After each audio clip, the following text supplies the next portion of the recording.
Om Swastiastu. Assalamualaikum warahmatullahi wabarakatuh. Salam sejahtera untuk kita semua. Namo Buddhaya, salam kebajikan. Yang saya hormati Bapak, Ibu dosen, serta rekan-rekan mahasiswa dan pelajar yang saya banggakan, yang menjadi motor penggerak masa depan bangsa. Rekan-rekan sekalian, bayangkan sebuah dunia di mana tugas akhir, esai, laporan riset, bahkan karya seni intelektual dapat diselesaikan hanya dengan hitungan detik, dengan sekali klik. Dunia itu bukan lagi fiksi ilmiah masa lalu. Dunia itu adalah realitas kita hari ini, di mana artificial intelligence atau bisa disingkat sebagai AI telah menjadi sahabat karib di meja belajar kita. Namun, di balik segala kemudahan instan tersebut, pernahkah kita merenung sejenak saat menatap layar gawe kita? Apakah teks yang baru saja selesai dibuat ini adalah cerminan dari kecerdasan pikiran saya atau kita, ataukah sekedar salinan dari sebuah algoritma? Di manakah batas antara memanfaatkan teknologi dan kehilangan jati diri intelektual kita? Hari ini saya berdiri di sini untuk mengajak rekan-rekan semua melihat lebih dekat bagaimana kita harus menavigasi masa depan, memanfaatkan kecerdasan buatan tanpa harus menggadaikan etika, integritas akademik kita. Rekan-rekan mahasiswa dan pelajar yang saya banggakan, kita tidak bisa menutup mata bahwa landscape dunia sedang berubah secara masif. Berdasarkan laporan dari World Economic Forum atau bisa disingkat WEF dalam Future of Jobs Report tahun 2023, diprediksi bahwa AI akan mengubah sekitar 44% keahlian inti pekerja dalam 5 tahun ke depan. Angka ini menegaskan satu hal, adaptasi terhadap teknologi bukan lagi pilihan, melainkan sebuah keharusan jika kita ingin bertahan di era modern ini. Kita dituntut untuk tangkas dan fasih menggunakan alat-alat berbasis AI. Namun, adaptasi tanpa nalar kritis adalah bumerang. Lembaga dunia seperti UNESCO dalam panduannya mengenai Ethics of AI mengingatkan kita semua dengan sangat tegas tentang adanya risiko nyata di balik layar kecerdasan buatan.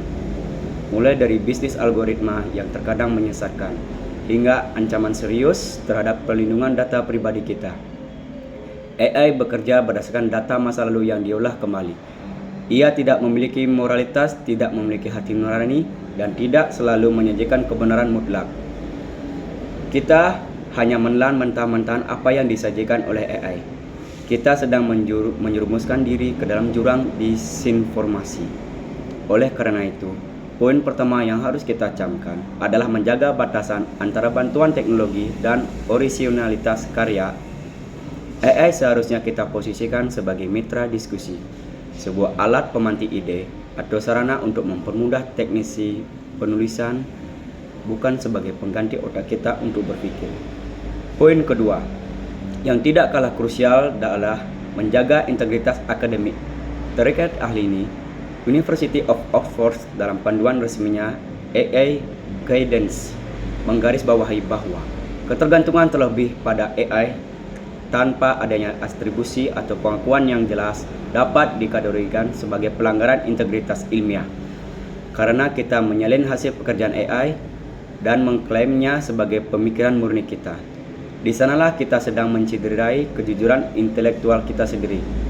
Nilai tinggi yang didapat dengan cara melompati proses berpikir dan tidak pernah membentuk kompetensi yang nyata. Dunia kerja masa depan tidak membutuhkan manusia yang hanya memberikan instruksi, prompting pada robot.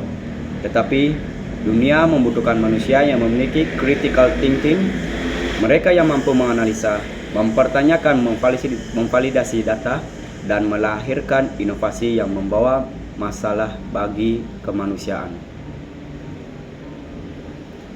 Rekan-rekan sekalian yang saya kasihi, sebagai penutup, mari kita ingat kembali bahwa teknologi hanyalah alat penunjang, sedangkan kemudi masa depan tetap berada di tangan kita sendiri.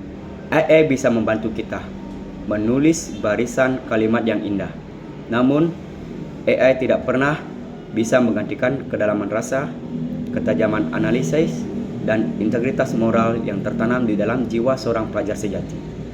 Mari kita menjadi generasi digital yang cerdas dan beretika, memanfaatkan kecerdasan buatan secara bijak untuk memperluas cakrawala pengetahuan. Namun, tetap utamakan pikiran kritis dan jaga orisinalitas karya kita. Raih prestasi setinggi-tingginya, tetap berdirilah di atas fondasi kejujuran yang kokoh. Terima kasih atas perhatian dan waktu yang telah diberikan oleh Bapak, Ibu dosen, serta rekan-rekan semua. Mohon maaf apabila ada kata atau penyampaian kurang berkenan. Mohon dimaafkan. Selamat pagi. Assalamualaikum warahmatullahi wabarakatuh. Om Santi Santi Santi Om. Terima kasih.